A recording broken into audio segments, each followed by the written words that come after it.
একটি দল এবং তাদের লেলিয়ে দেওয়া কিছু কাণ্ডজ্ঞানহীন মানুষ আজকে বাংলাদেশের বিভিন্ন জায়গায় মা বোনদের নারীদের গায়ে হাত দিচ্ছে। তারা হুমকি দিচ্ছে কাপড় খুলে নেবে।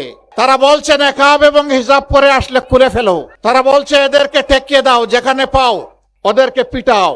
লজ্জা! এরা কি মায়ের পেট থেকে দুনিয়ায় আসে নাই? মায়েরা বর পাবেন না, বয় আপনারা পান না আমি জানি, তারপরে আপনাদের সন্তান হিসেবে আমাদের দায়িত্ব আপনাদেরকে শক্তি সাহস যোগানো। এই বাংলাদেশে আর কোনো জমিদার মেনে নেব না। ওই সমস্ত দুষ্ট লোকদের দুষ্টামির প্রতিবাদ করি আমার পিছনে এখন লেগে গেছে।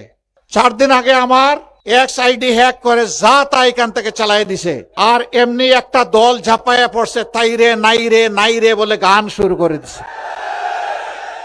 লজ্জা! ওদের চুনুপুটি তো গাইলো বটে, ওদের বড় বড় মাথাগুলো একই গান গাওয়া শুরু করে দিল। কাণ্ডজ্ঞান কোথায়? আলহামদুলিল্লাহ আমাদের সাইবার টিম ওদেরকে শক্তভাবে কবজা করে ধরে ফেলেছে। আপনারা দেখেছেন ইতিমধ্যে মেইন কালপ্রিট যে, তাকে গতকাল পুলিশ গ্রেফতার করেছে।